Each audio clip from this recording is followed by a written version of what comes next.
now we are back at the cabin where this is where I like to really get my thoughts down on paper.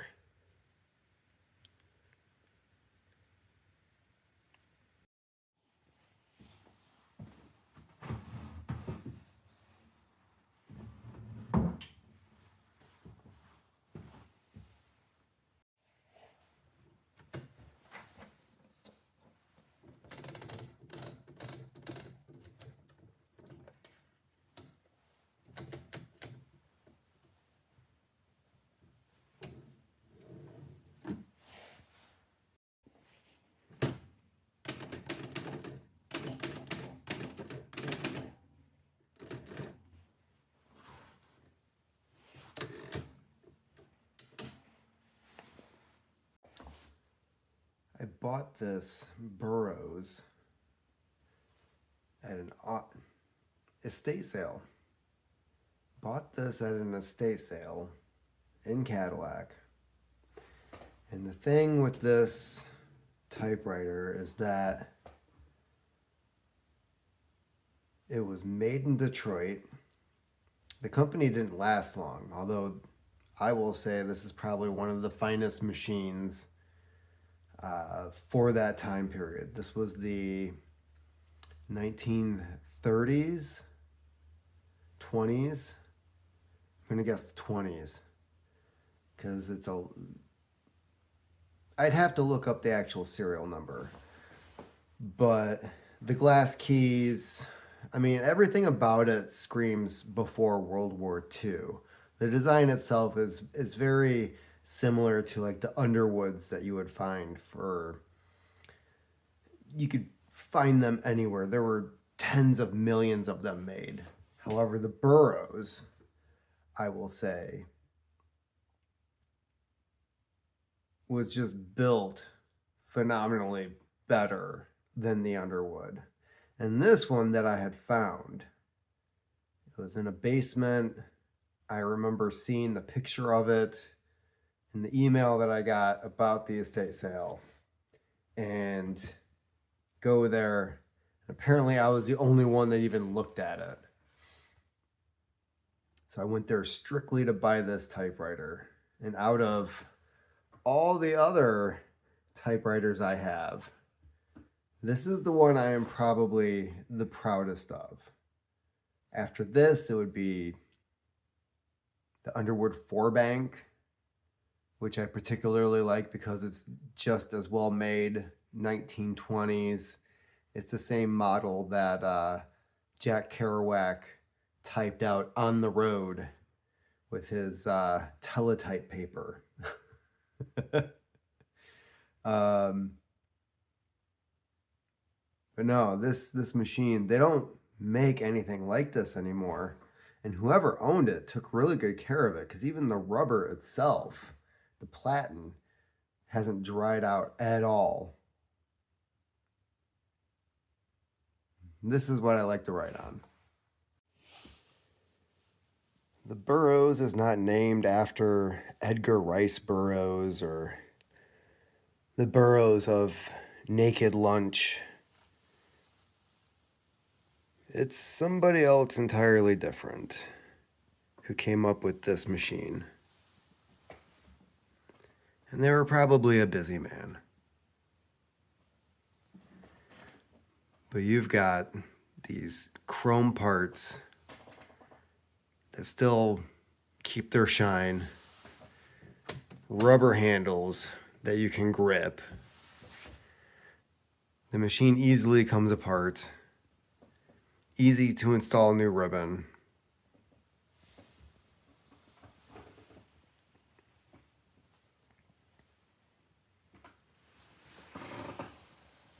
And if you're not using it, it still looks good sitting on a shelf. It's not a burden. Why they don't make machines like this anymore? I couldn't tell you. We have the technology. We could still be doing stuff like this.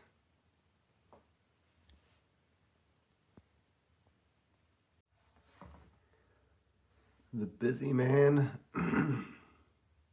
needs a break. In the last 3 days, I have cut up and hauled out several trees that have fallen. One fell a couple years ago on the property. Never even heard it come down. It was a big birch tree. The soil becomes damp. Birch trees don't have a very deep root system. So it doesn't take much for one of those things to come down. And I had already cut the limbs off. It was the trunk. The entire trunk of the tree was still there. So I took care of it 2 days ago. Hauled it out piece by piece. And then yesterday, as you saw previously in the video, there was a spot on the 2-track coming back to the cabin where a couple of more trees, and this was not the first batch that did it, because where that 2-track goes through, it's, depending on the time of year, it's kind of a swampy area. Swampy enough to where trees have grown previously over the years, but then they end up dying off. But this was a mix of dead trees that woodpeckers have just done their damage to, and there was a couple of healthy trees that were there as well. So yesterday, in a cloud of mosquitoes, which I was going to film, and I never got around to it, I had to wear a mosquito net, working a chainsaw, hauling all of that out and adding it to the wood pile. But no, and then after I finished doing that, there was a new bed frame that my wife had ordered. I was trying to have that done before she came home. Except the old bed frame that she had, which I guess was from IKEA. This was purchased years before we had ever met. And I didn't even have the tools to tear the old frame apart, which was a mixture of fake wood siding over glued pressboard. It was a shit show, to the point where I ended up tearing up my hand while trying to break the bed frame. That was fun. It was kind of like something out of the Three Stooges, except the Three Stooges is funny because you know the things they're doing to each other or to themselves doesn't actually hurt. Although I will say, even if 10% of the stuff that those guys did in those movies had hurt, they were not paid enough, which, of course, we all now know that those guys really weren't paid much of anything for the movies that they had made back then. But they still clearly were not paid enough to be making those movies. So, I don't know.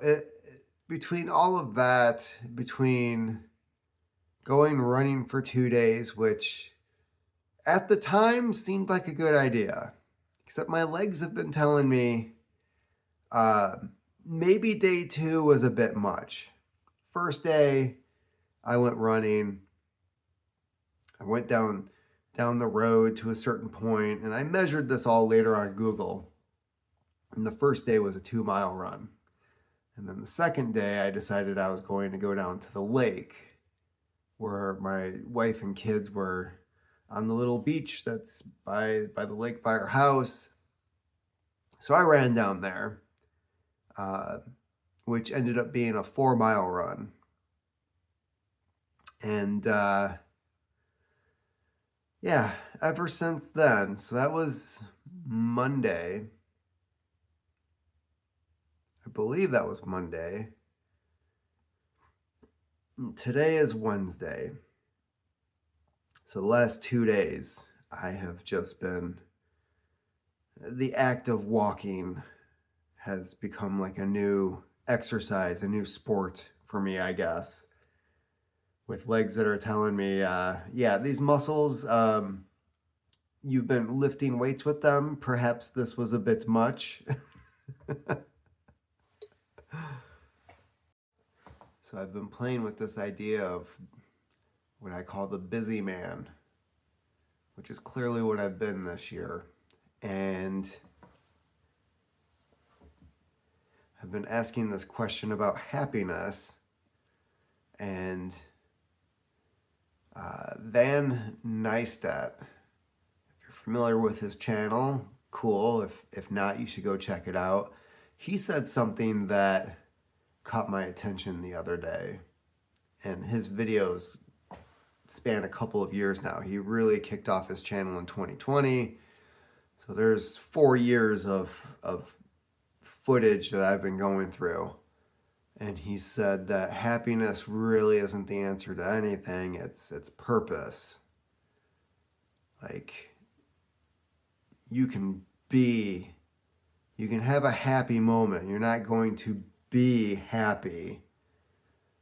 But the real answer is to find purpose. When you find purpose, you will find happiness in the things that give you purpose. And I think for the busy man, if he is busy, he has found purpose. He has a job, work. He is engaging in something that has purpose. And that is something that I have been finding this year with the things that I've been doing. It's one thing to have goals. It's another thing to have goals that lead to something. And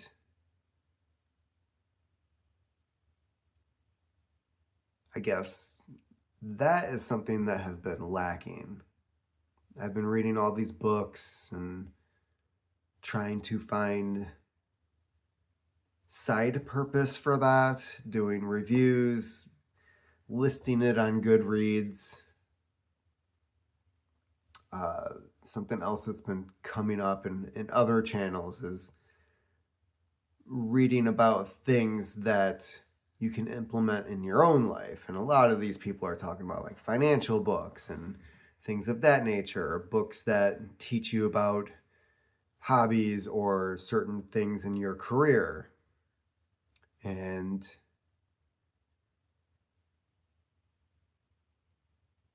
I think that's another thing that might be lacking.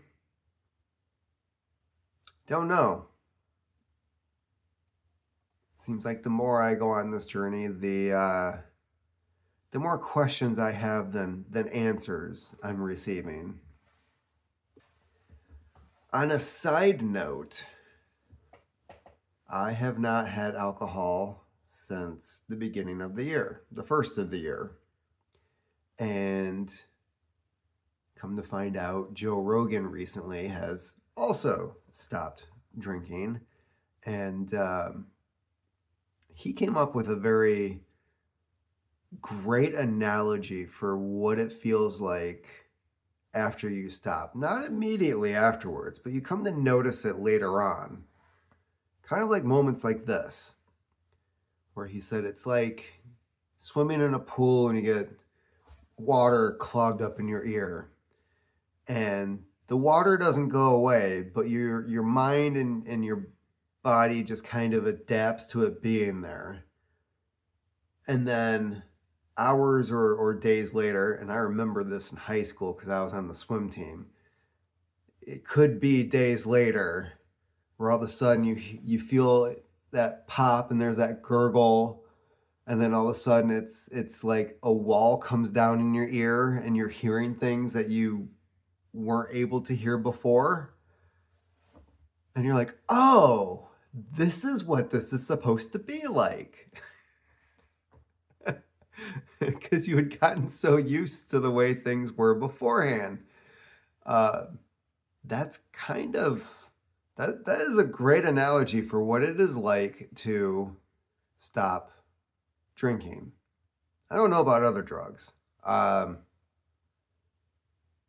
I could assume, although I really still wouldn't know for sure, that it's like doing that with other things as well.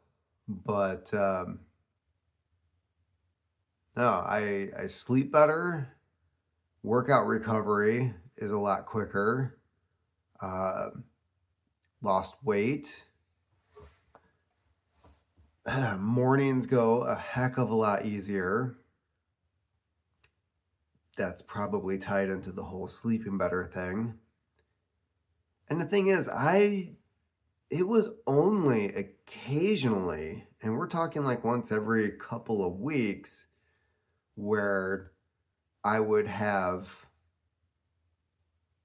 enough to be tipsy, enough to where I would feel it, like I would feel it the next day.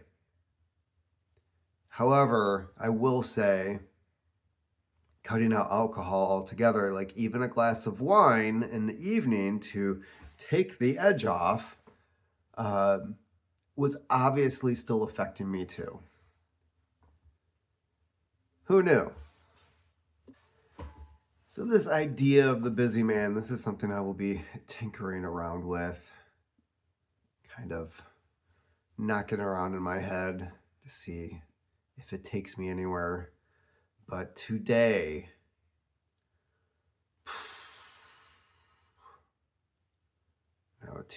is definitely, I mean, it's bad enough that the weather is crap. I'm not feeling all that great after the last couple of days. Came out here to get some writing done. And the only thing I was able to really accomplish was a new post for my Substack and a list of things I need to get done for the rest of the year, the second half of 2025. And it's a short list. Not to say that there isn't much more that I need to get done, just this is all I've been able to come up with because I am just not with it today. And I knew that when my alarm went off. I normally do not wake up to my alarm on my phone. Usually I am up like 15 minutes before then, completely wide awake, completely rested. But no, 5 a.m., the alarm's going off, and it has been rough ever since. So that has been my day. Tomorrow is my birthday, which I will probably be posting this on my birthday. So if I'm watching this tomorrow, happy birthday to me.